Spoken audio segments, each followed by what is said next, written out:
আসসালামু আলাইকুম নবম ও দশম শ্রেণীর শিক্ষার্থীরা, কামরুল হাসান এডু পয়েন্টে তোমাদের স্বাগত। আজকেও আরেকটি সূত্রের প্রমাণ নিয়ে হাজির হয়েছি তোমাদের মাঝে। আজকে যেই সূত্রগুলো নিয়ে কথা হবে সেটা হলো নিউটনস ল। নিউটনের তিনটা সূত্র, প্রথম, দ্বিতীয়, তৃতীয়। এই তিনটা সূত্রের মধ্যে আজকে প্রমাণ করা হবে F = ma, যেটাকে বল ও ত্বরণের সম্পর্ক নামেও বলা হয়।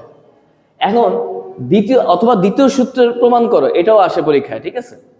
এখন দেখো, বস্তুর ভরবেগের পরিবর্তনের হার প্রযুক্ত বলের সমানুপাতিক এবং বল যেদিকে ক্রিয়া করে ভরবেগের পরিবর্তন সেদিকেই হয়, ঠিক আছে? এখন দেখো, এটা প্রমাণ করতে গেলে আমার একটা বস্তু আঁকতে হবে, m ভরের একটা বস্তু।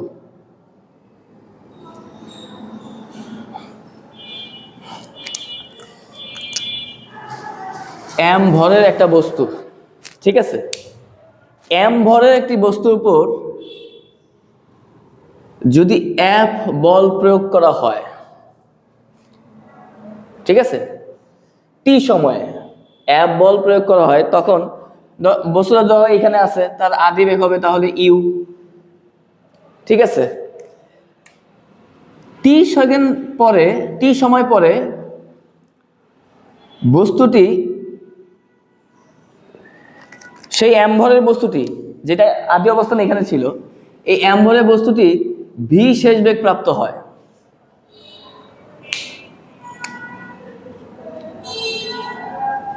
ঠিক আছে? তাহলে দেখো, ধরি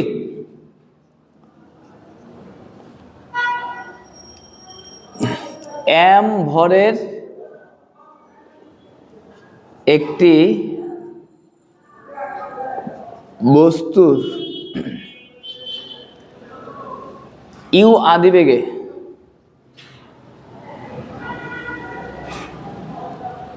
t সময় পরে v শেষ বেগ প্রাপ্ত হয়। v শেষ বেগ প্রাপ্ত হয়। m ভরের একটি বস্তুর উপর F বল প্রয়োগ করা হয়েছে, ঠিক আছে? u আদিবেগে, বস্তুটি u আদিবেগে যাত্রা শুরু করবে, t সময় পর সেই বস্তুটি v শেষ বেগ প্রাপ্ত হয়। এটা হলো তোমার সিনারিও, ঠিক আছে? আচ্ছা, এখন দেখো, t সময় পর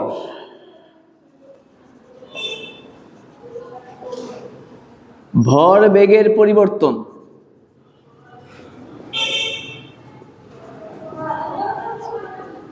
t সময় পর ভরবেগের পরিবর্তন। এখন দেখো, ভরবেগের সূত্র, ভরবেগ মানে কি? ভর ও বেগের গুণফলকে ভরবেগ বলে। ভর ও বেগের গুণফলকে ভরবেগ বলে। ভরকে p দ্বারা প্রকাশ করা হয় mv, ভর এবং বেগের গুণফলকে ভরবেগ বলে। তাহলে এখানে ভরবেগ কত? mv, আর এখানে ভরবেগ কত? mu। তাহলে ভরবেগের পরিবর্তন কি হবে বলো? mv minus mu, clear? তাহলে t সময় পর ভরবেগের পরিবর্তন mv মাইনাস mu। অতএব একক সময় পর বা 1 সেকেন্ড পর ভরবেগের পরিবর্তন mv minus mu divided by কি? t। সবসময় মনে রাখবা, সময়ের কথাটা আসলেই পরিবর্তন একক সময় বললে mv মাইনাস কি? mu, আর টিটা এখানে চলে আসবে ভাগ অবস্থানে, ঠিক আছে? এখান থেকে আমি কি কমন নিতে পারি বলো তো? এখান থেকে m কমন যায়, তাই থাকে কি বলো? v মাইনাস ইউ বাই টি।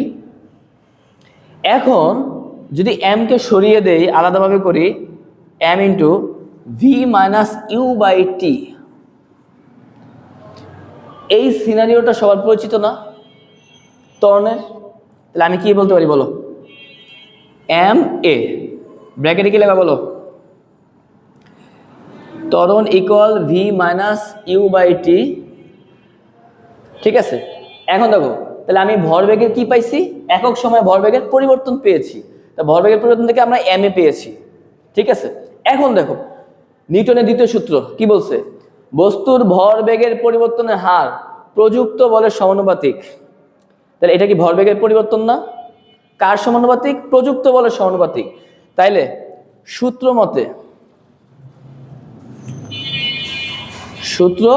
মতে ভরবেগের পরিবর্তনের হার, এই যে ভরবেগের পরিবর্তন এম এ, ভরবেগের পরিবর্তনের মান এম এ, প্রযুক্ত বলের সমানুপাতিক। তাহলে এই যে এফ সমানুপাতিক প্রপোর্শন, তাহলে ভরবেগের পরিবর্তন তোমরা কি পাইছো? এম এ, প্রযুক্ত বলের সমানুপাতিক। যেই এম বস্তুর উপর যেই বলটা প্রয়োগ করছিল সেই প্রযুক্ত বলের কি সমানুপাতিক। তো আমরা কি জানি, সমানুপাতিক উঠাইতে গেলে একটা ধ্রুবক লাগে, সমানুপাতিক ধ্রুবক লাগে। তাহলে কে ইন্টু এম এ। আচ্ছা, এখন দেখো তো তুমি এখানে কি, তোমাকে কি প্রমাণ করতে বলছে? এফ ইকুয়াল টু কি এম এ। তাহলে আমার তো আসছে F equal to k m a. তাহলে এখনো কিন্তু প্রমাণ কি হয়নি? কমপ্লিট হয়নি। এটা কমপ্লিট করতে হলে বলের এককের সংজ্ঞা জানা লাগবে। দেখো বলের এককের সংজ্ঞাটা কি? ধরো 1 কেজি ভরের একটা বস্তু, 1 কেজি ভরের একটা বস্তুর উপর 1 নিউটন বল প্রয়োগ করা হয়েছে। বস্তুটার ভর কত? 1 কেজি। 1 কেজি ভরের একটা বস্তুর উপর 1 নিউটন বল প্রয়োগ করা হলে যদি 1 ms ইনভার্স 2 ত্বরণ সৃষ্টি হয়, 1 ms ইনভার্স 2 ত্বরণ সৃষ্টি হয়, সেটাই বলের একক। সেটাই কি বলের একক। তাহলে বলের এককের সংজ্ঞা কিন্তু পরীক্ষা আসে, ঠিক আছে? তাহলে এখন দেখো, তাহলে ভর কত? 1 কেজি, 1 কেজি, ঠিক আছে? আচ্ছা, তারপরে বল কত? 1 নিউটন, ত্বরণ কত? 1 ms ইনভার্স 2, ঠিক আছে? তাই যদি হয় তাহলে এখন দেখো তো কে এর মান কত আসতেছে? দেখো আমি কে এম এই পাশে নিয়ে আসি, সমান সমান কত? এফ বা কে সমান সমান এফ বাই কত? M A,